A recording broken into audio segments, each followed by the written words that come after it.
Madagascar Information. Mpianatra miisa 270 no navoaka tamin'ny fomba ofisialy teto anivon'ny sekoly. Mpianatra navita ny fianarana mikasika ny feo, ny sary, ny tranokala ary ny fakantsary. Folo volana ny faharetan'ny fianarana ka nisan'ny nampiavaka ireto anjiany fahaefatra ireto ny fiarahana tamin'ny apel Rakotojanany. Teo ihany koa ny famolavolana ireo ankizy efa nivoaka hatramin'izay ny ampy ny fikarohana ho entina hanatsarana ny fampianarana. Mivoatra trano ny famoahana mpianatra eto anivon'ny media satria raha tamin'ny anjiany voalohany dia ireo fitaovana nisy teo am-pelantanana no nampiasaina, ny voatra kosa izany amin'izao fotoana izao.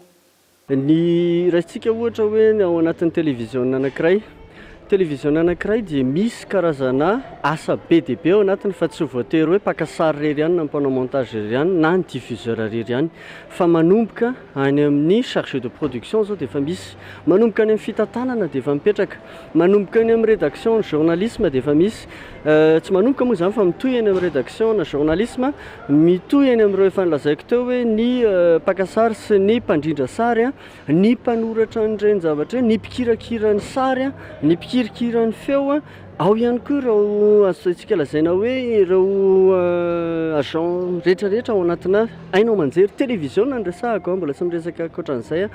Ny télévision anankiray manana ny site webany, mikirakira ny teknôlôjia amin'izao fotoana izao, ny resaka Facebook, ny resaka tambazotran serasera sy ny rehetrarehetra.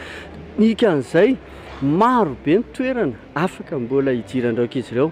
Zavatra napetrako amin'ny ankizy hatramin'izay rehefa miresaka aminy dia izao hoe ianareo aza mieritreritra ny hoe vao afaka eto dia aiza re andeha hiasa ry amin'ny télé ihany na ve druminina efa feno ohatra zany, miala tsiny amin'ny teny anarana ihany efa feno, ihany efa feno, fa tsy izay zavatra tadiavinareo fa nomeny ianareo fahalalana, nomeny ianareo fahaizana afaka mamorona asa ho anareo, ianareo mivarotra ny asa iny ianareo avy eo azonareo amidy eny amin'ny TV5 Monde moa nataoko resaka teo foana satria io zany zao mbola tena misokatra indrindra. National Geography zao ireny zao mividy produit, ny mpitady webmaster ange feno eraka izao tontolo izao hoe dikan'izay malalaka be ty CR-tsika ity ary mbola ambetindresako nataon'ny ankizy fimezana moa za tamin'ny maraina ny teny hoe fa maninona ny média no se spécialisé amina multimédia fa tsy nanao paramédical, misy antony izay.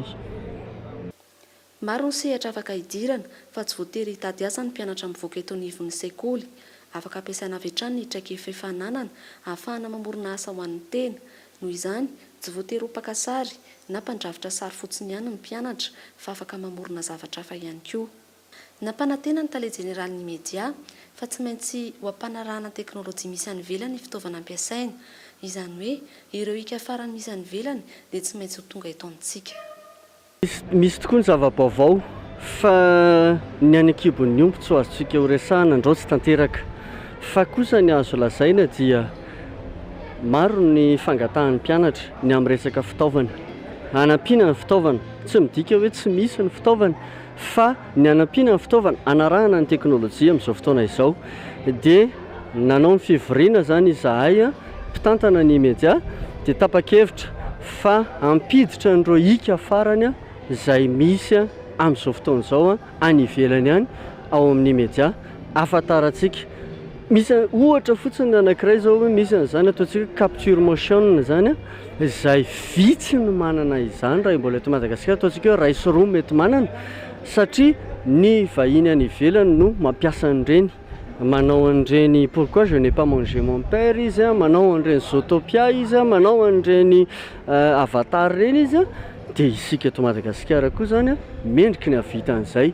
Raha tsy misy ny sampona zany dia ivavahantsika amin'ny ao ambony mba ho tanteraka izay zavatra izay alohan'ity faran'ity taona ity ihany. Madagascar Information.